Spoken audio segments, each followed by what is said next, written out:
Assalamualaikum warahmatullahi wabarakatuh.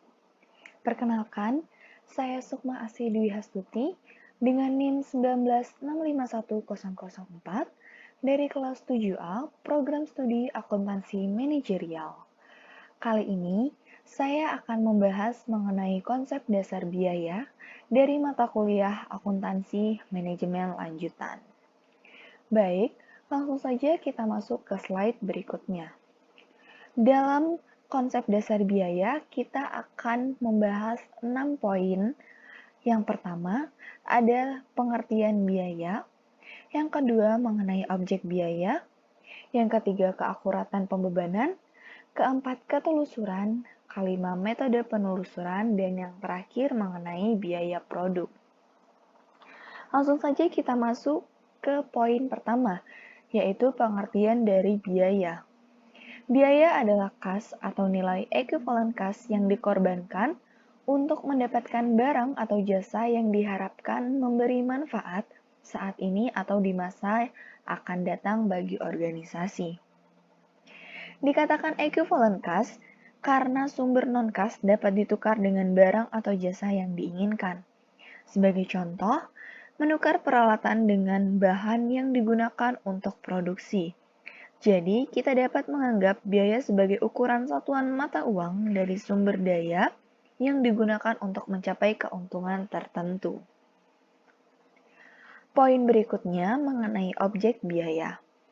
Objek biaya merupakan sistem akuntansi manajemen yang dibuat untuk mengukur dan membebankan biaya kepada entitas. Sebagai contoh, buku tulis adalah objek biaya jika Anda menentukan berapa harga pokok buku tulis tersebut. Poin berikutnya, yang ketiga, merupakan keakuratan pembebanan. Keakuratan sendiri dinilai sebagai suatu konsep yang relatif dan harus dilakukan dengan wajar serta logis terhadap penggunaan metode pembebanan biaya. Selanjutnya, yang keempat, mengenai ketelusuran atau traceability. Untuk traceability sendiri dibagi menjadi dua, yaitu biaya langsung atau indirect cost dan biaya tidak langsung atau direct cost. Untuk biaya langsung sendiri merupakan biaya yang dapat ditelusuri secara fisik ke produk atau jasa tertentu, seperti gaji yang dibayarkan kepada para akuntan, pengacara, dan lain-lain. Kemudian yang kedua ada biaya tidak langsung atau direct cost, merupakan biaya yang tidak dapat ditelusuri ke produk atau jasa, seperti asuransi atau sewa kantor. Biaya tidak langsung biasanya dikurangkan dari pendapatan dalam periode di mana biaya dipakai. Selanjutnya, pembahasan yang kelima merupakan metode penelusuran. Metode penelusuran ini dapat terjadi melalui salah satu dari dua cara, yakni yang pertama ada penelusuran langsung dan penelusuran penggerak.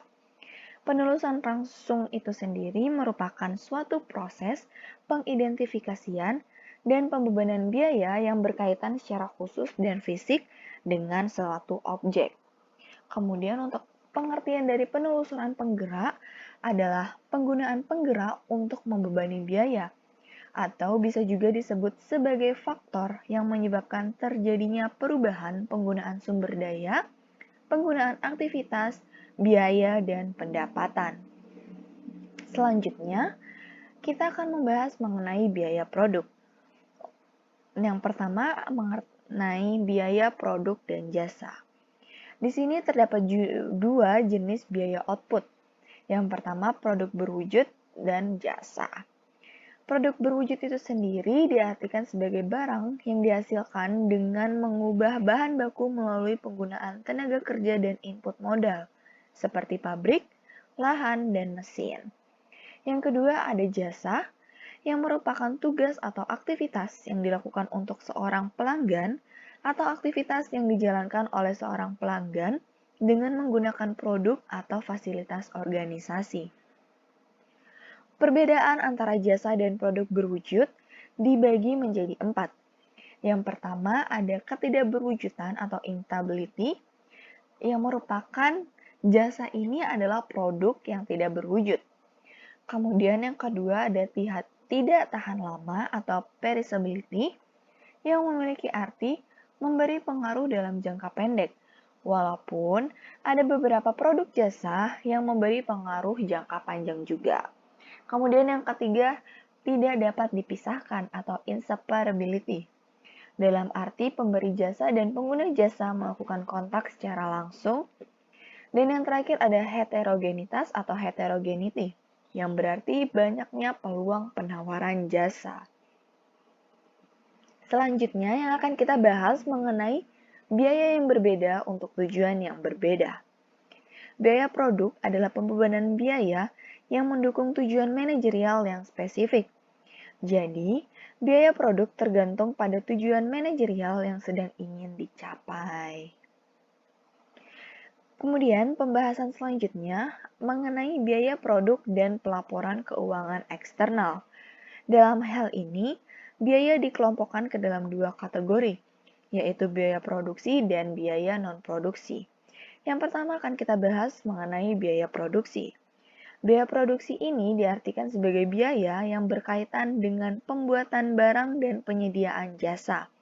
Biaya produksi dapat diklasifikasikan menjadi 3 bagian.